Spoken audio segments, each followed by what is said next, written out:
में किसी का नाम लिया जाता है तो फक्र के साथ सबसे पहले सरदार भगत सिंह का नाम आता है। ये सिख नौजवान जिसने पूरे अंग्रेजी शासन को नीचे से ऊपर तक हिला दिया, इनकी कुर्बानी ने आजादी के नींव का पत्थर इनकी कुर्बानी ने रखा। उसी समय से अंग्रेज सरकार हिली कि अगर ऐसा ही होता रहा तो ये हमें तो वैसे ही मार डालेंगे। उन्होंने उस समय से प्लान बनना शुरू हुआ कि देश को आजाद किस ढंग से कराया जाए। उसमें हालांकि कुछ राजनेताओं ने इन क्रांतिकारियों का साथ नहीं दिया। अगर उन्होंने उस समय साथ दिया होता तो ये आजादी हमको 10-20 साल 50 साल पहले मिल गई होती।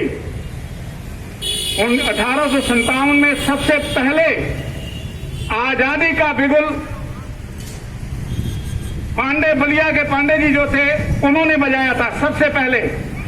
महारानी लक्ष्मीबाई ने जो है उन्होंने भी इसका बिगुल बनाया।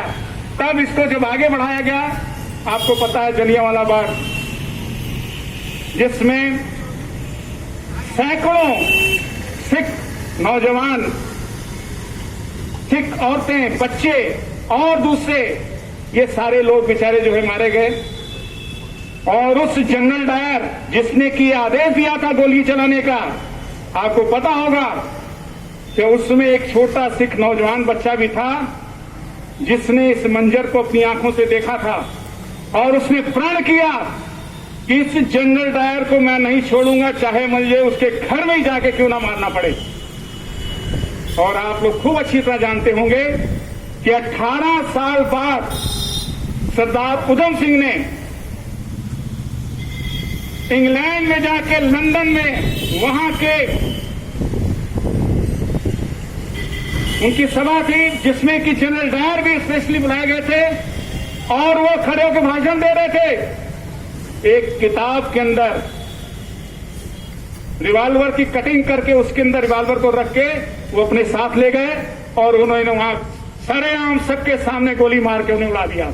ये हिंदुस्तान का सिख नौजवान रहा जिसने 18 साल बाद उनके घर में जाके बदला लिया। तो ये आजादी इतनी आसानी से नहीं मिली है, हमें इसे संजो के रखना है। और ये सिख कौम इतना ही नहीं, हमें गर्व है, इसलिए नहीं हम कह रहे हैं कि हम सिख खुद हैं, इसलिए कि अगर किसी का कोई योगदान है तो उससे लोगों को पता लगना चाहिए। आज चाहे देश की उन्नति में अगर योगदान की बात रही है तो सिखों का योगदान, इनकम टैक्स, सबसे ज्यादा इनकम टैक्स 35% इनकम टैक्स खाली सिखों द्वारा दिया जाता है, जिससे आज देश उन्नति कर रहा है।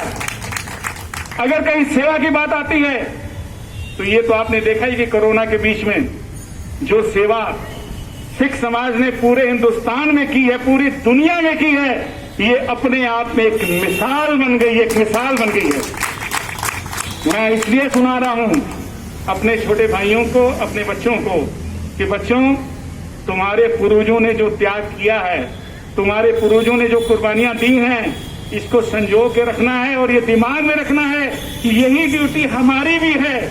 हम भी वही करेंगे जो हमारे पूर्वजों ने किया है। कभी भी देश को, कभी भी देश में हमारे जान की जरूरत पड़ेगी, हमारे किसी चीज की जरूरत पड़ेगी, सबसे आगे पहले सिख खड़ा होगा, उसके बाद हम किसी को खड़ा होने देंगे। अभी आपको पता होगा चाइना बॉर्डर में जो झड़प हुई थी, उसमें एक 23 साल का नौजवान सिख बच्चा गुरतेज सिंह, उसने अकेले 12 चीनी सैनिकों को अकेले मारा है, नीचे गड्ढे में गिरा है, वहां से फिर ऊपर उठा है, फिर उसने 4 को ढकेल के 12 चीनी सैनिकों को मारने के बाद उन्होंने अपनी कुर्बानी दी है। तो ऐसा जज्बा हमें भी अपने अंदर रखना होगा।